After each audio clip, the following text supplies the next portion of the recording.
Iba talaga ang epekto ng immune booster tea na ito because it can soothe or relieve symptoms ng cough or colds or even other COVID-19 symptoms. Kaya naman, I advise you to try this one at home para ma-relieve ang mga karamdaman nyo sa upper respiratory system nyo. Bakit nga ba nasalis?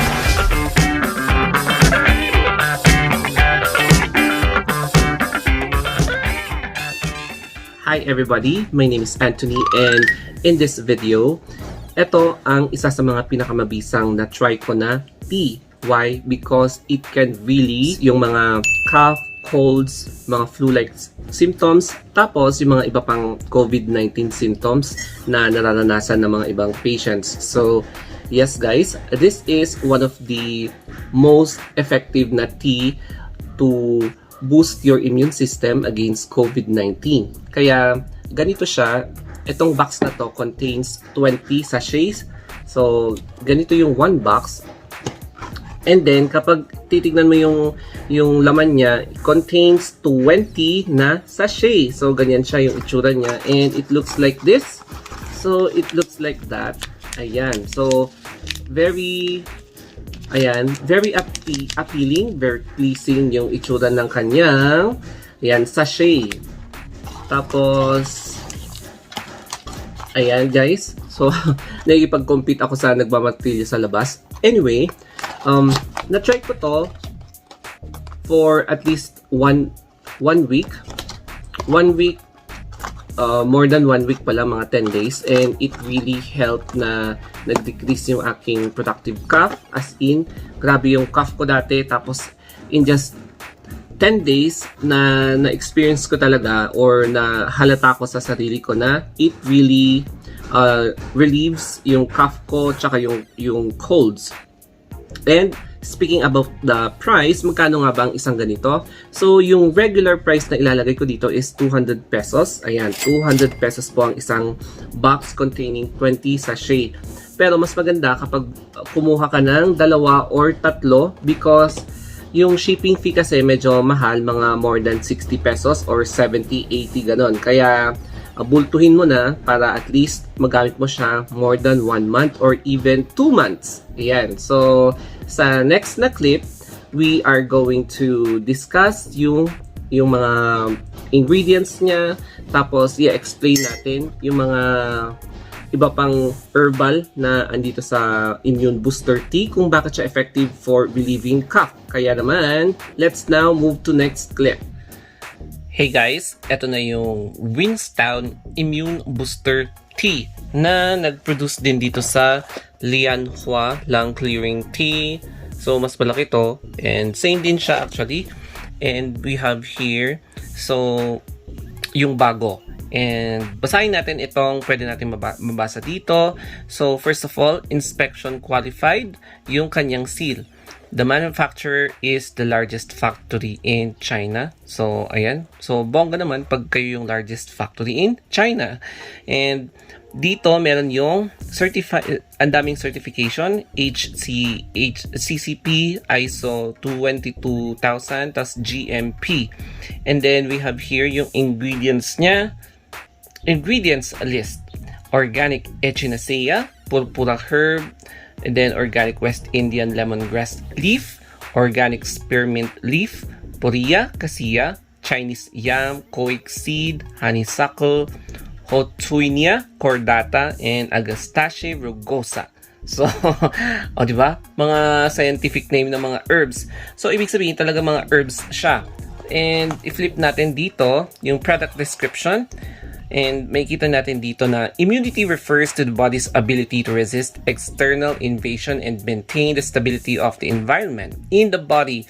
So, ayan. And immunity is a factor closely related to aging. And decreased immune function is one of the most important causes of aging. So, it also boosts anti-aging, itong product na ito. So, meron siyang koik seed. So, the polysaccharides in the koik seed can inhibit the excessive activation of complement and slow down the induction of inflammatory response.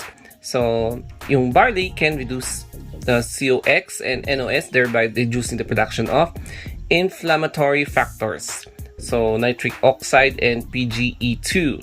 So, etong Echinacea naman is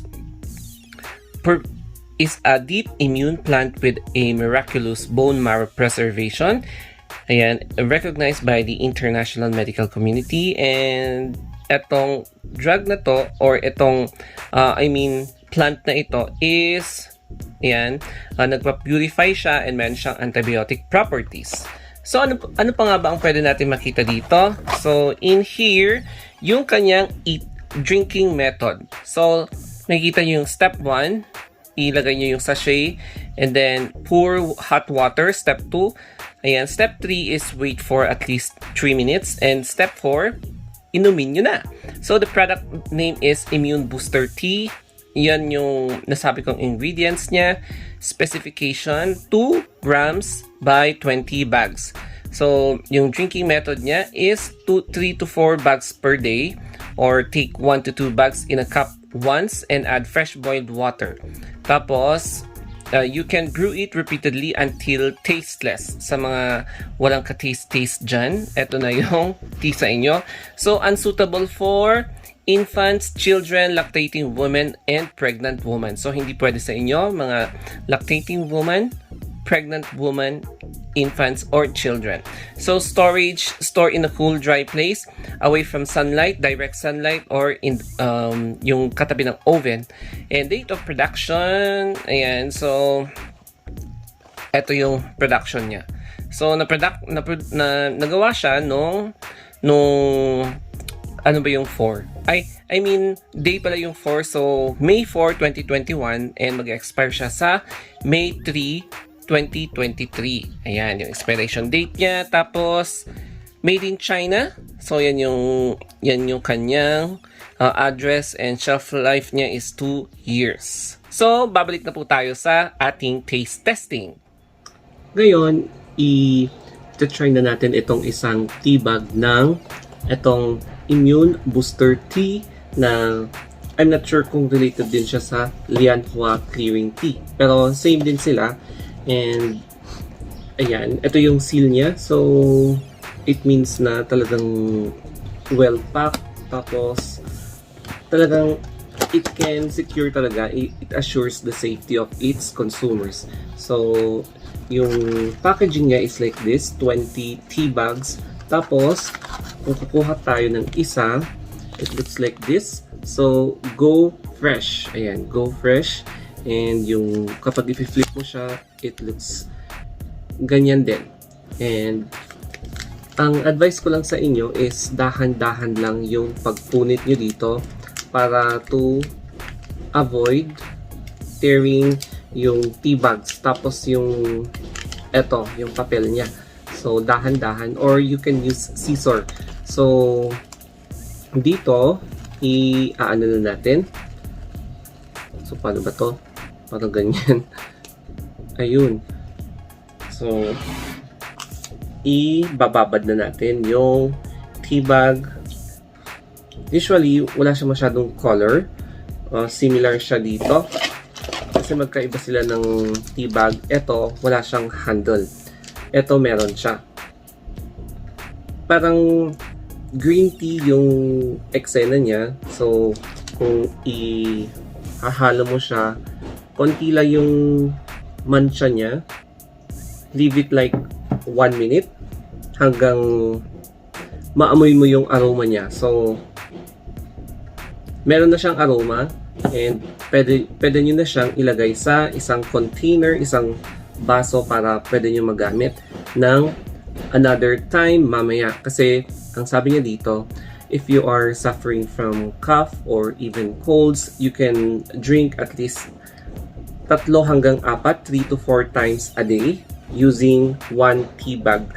Pwede mo nang i-discard yung tea bag kapag wala na siyang taste. Kaya kukuha lang ako ng baso. Wait lang. Ito na yung pwede mong paglagyan ng tea bag kapag nagamit mo na and medyo nagmancha na siya. So, ayan. Malinis yung kamay ko. Naghugas po ako ng kamay. Relax. And ganito yung parang mancha niya. it's tea.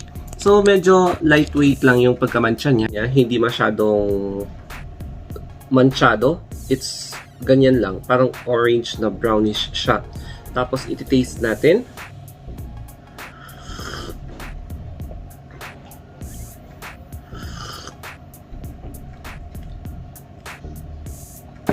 Yes, meron siyang, alam niyo yung herbal na lasa, yung lasang shrubs, parang ganun yung lasa. Pero, it's not as, parang, ito kasi, meron siyang mint. Ito, wala siyang mint, yun yung difference niya.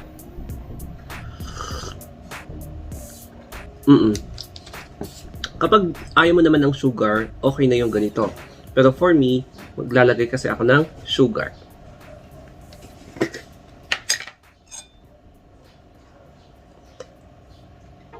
So, yung sugar na ilalagay ko is itong turmeric na tea, which is also considered as a flavoring agent na sugar dahil made of sugar din siya na turmeric. Kaya, double ano siya, double effect, double acting na pwedeng pang treat ng lung ailments. So, tamang-tama lang yung timpla. Compatible siya sa lasa ng turmeric tsaka itong tea. Kaya, let's enjoy itong immune booster tea. Tapos, since hapon ngayon, sabayan mo pa ng siopaw. Ito yung siopaw na imimerienda ko ngayon with sauce. Kaya, kain muna tayo guys. So, habang ini-enjoy natin yung merienda, we can have this tea na parang panulak agent. Ayan, so ito yung siopaw and kakain tayo ng merienda. Magme-merienda po muna tayo ngayon. So, it's simple as that.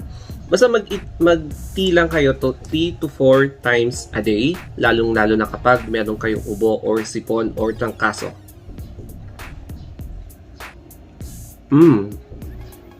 Pwede nyo siyang isabay sa kahit na anong snack or kahit na anong meal. Pwede din mag-tea before bedtime.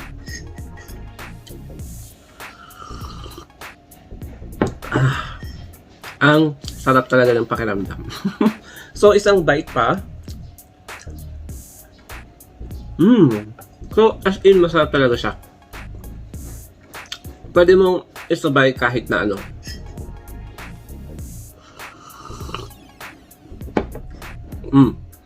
So, I advise na mas maganda kapag hot water or warm. Kapag cold kasi, hindi mag-stain, hindi magmamantsa yung tubig kasi nga cold siya, so mas compact yung mga molecules, mahirap siyang ma-dilute sa tubig. So, mas maganda kapag either warm or hot. Kaya, wait lang.